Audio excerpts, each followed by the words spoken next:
नमस्कार मंडळी, पुन्हा एकदा आपल्या चॅनलमध्ये तुमचं खूप सारं स्वागत आहे. तर आजच्या व्हिडिओमध्ये मी तुम्हाला माझं डिलिव्हरी नंतरचं मॉर्निंग रुटीन दाखवलेलं आहे. तर हा व्हिडिओ तुम्हाला कसा वाटला कमेंट्समध्ये नक्की सांगा. व्हिडिओला लाईक करा, चॅनल आपल्या सबस्क्राईब करा.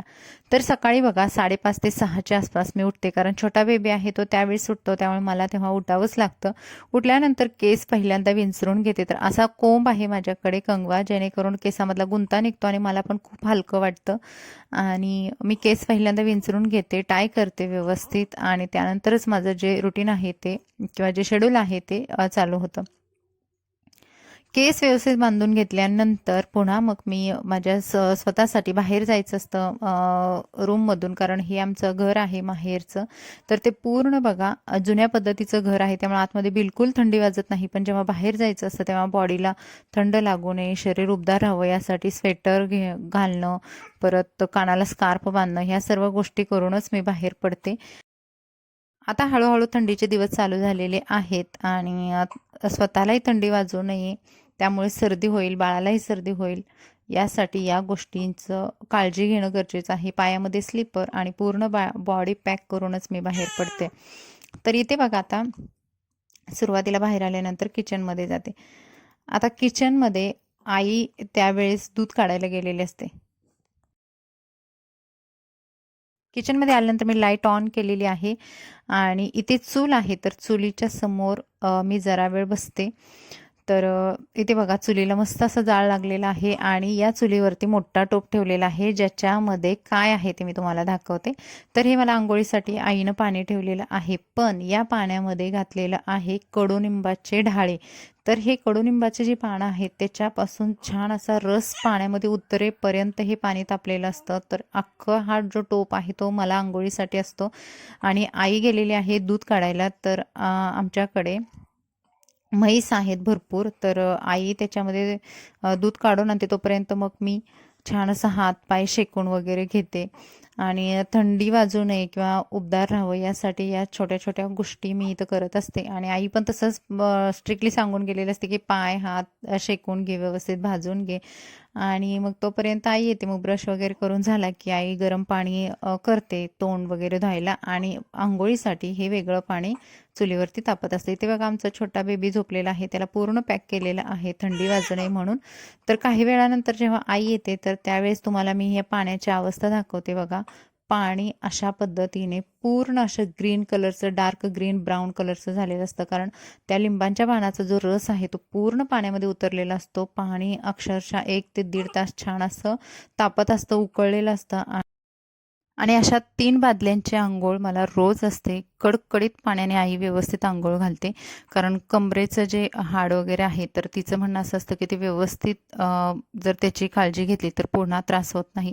त्यानंतर बघा आता बादलीमध्ये एवढं पाणी काढून घेतल्यानंतर पुन्हा याच्यामध्ये लिंबाचा पाला आहे आणि त्याच्यामध्ये पुन्हा आई पाणी ओतते. तर या पाण्याचा कलर बघाल तुम्ही, बाहेर आणल्यानंतर सुद्धा मी तुम्हाला दाखवलं बघा, एकदम ब्राऊन कलरचं झालेलं आहे पाणी हे. तर याच्यामधलं पाणी काढून घेतल्यानंतर पुन्हा आई त्याच्यामध्ये 1 कळशी पाणी ओतलेलं आहे आणि आई मला रोज अंघोळ घालते. तर अंघोळ घालेपर्यंत हे पाणी पुन्हा तापतं आणि अशा पद्धतीने माझी व्यवस्थित डिलिव्हरीनंतर काळजी घेतली जाते. आई खूप छान प्रकारे माझी काळजी घेते. माझी आजी होती पहिल्या डिलिव्हरीच्या वेळेस, मला पहिली जी मुलगी झालेली आहे शनाया, तर तिच्या वेळेस आजी होती, तेव्हा आजी पाणी तापवण्याचा कार्यक्रम करायची. बघा अंघोळ झाल्यानंतर इकडे आईने तोपर्यंत घरामध्ये अशा पद्धतीने जे विस्तव आहे तर ते एका तव्यामध्ये आणून ठेवलेलं आहे आणि तुम्ही बघाल अगदी रसरशीत हे विस्तव आहेत. अंघोळ झाल्या झाल्या अंगातून असा माझा घाम निघत असतो आणि थोडंसं विकनेस आल्यासारखं होतं, कारण ते कडक गरम पाणी अंगावरती घेतलेलं असतं. त्यानंतर हे विस्तव आहे तर इथं आणून ठेवलेलं असतं. अंघोळ झाली की डिरेक्टली या विस्तवावरती या ज्या वावडंग्या शेपा आहे या तुम्हाला हातामध्ये पण मी घेऊन दाखवलेलं आहे बघा, एका एका कॅरी बॅगमध्ये हे वावडंग्या शेपा आहेत. तर या विस्तवावरती टाकून ह्याची धुरी मी रोज घेते. आता नॉर्मल डिलिव्हरी झाल्यानंतर या गोष्टी केल्या जातात, पण माझी आई शिजर जरी झालं असेल माझं तरीसुद्धा या गोष्टी फॉलो करून घेते माझ्याकडून. आता ह्याच्यावरती या विस्तवावरती ह्या वावडंगे आणि शेपा टाकल्यानंतर त्याचा धूर होतो आणि ते धूर पूर्ण नाकामधून आपल्याला घ्यावा लागतो. म्हणजे माझी आजी पण पहिल्या वेळेस असंच माझ्याकडून करून घ्यायची आणि आता आईसुद्धा असंच पद्धतीनं करून घेते. तरी ते बेडशीट घेतल्याने ह्याच्यामधून धूर आहे तो बिलकुल बाहेर जाऊ द्यायचा नाही. आपल्याला जे डिलिव्हरीनंतर वाताचे त्रास होतात, अंग फुगणं, सुजणं, तर हे यामधून होत नाही असं माझ्या आईचं म्हणणं आहे. त्यामुळे मग मी सुद्धा हे रुटीन फॉलो करते आहे. तर अशा पद्धतीने 2 ते 3 वेळा ह्याच्या जे बिया आहेत ते त्या विस्तवावरती टाकून मी डेली घेते आणि त्याच्यानंतर वास वगैरे कपड्यांचा थोड्या वेळासाठी येत असतो, पण हे आपल्याच बॉडीसाठी चांगलं आहे. त्यामुळे मी सुद्धा तिला कोणत्याही प्रकारचा अपोज न करता या सर्व गोष्टी फॉलो करते. कारण आपल्याला डिलिव्हरीनंतर जे त्रास होत आहेत तर ते त्रास होऊ नये यासाठीच आत्ताची ही काळजी आहे. तर छान प्रकारे 2 ते 3 वेळा अशा पद्धतीने त्याची धुरी घेतल्यानंतर पुन्हा मी त्या विस्तवावरती थोडासा जो आर वगैरे विस्तव राहिलेला आहे तर त्या विस्तवावरती हात पाय व्यवस्थित पुन्हा एकदा शेकते. इतका बॉडीमधून घाम निघतो त्यामुळे बॉडी फ्रेश होते आणि या सर्व गोष्टी अंघोळ झाल्यानंतर होत आहेत. त्यानंतर धुरी घेतल्यानंतर थोडंसंच कमी असेल नाहीतर अर्धा लिटर दूध आई प्यायला देते. आता हे दूध आहे तर ते मी असं एकदम पूर्ण जे तापवलेलं दूध आहे ते घेत नाही, तर त्याच्यामध्ये थोडंसं साखर आणि थोडीशी चहा पावडर मिक्स करून आई देते. कारण चहा मला बिलकुल आवडत नाही.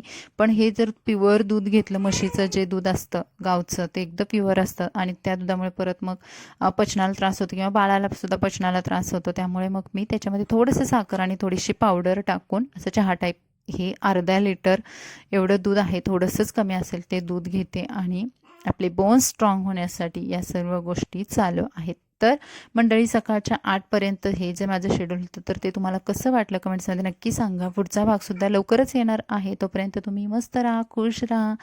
चला भेटू नवीन ब्लॉगमध्ये. Bye bye.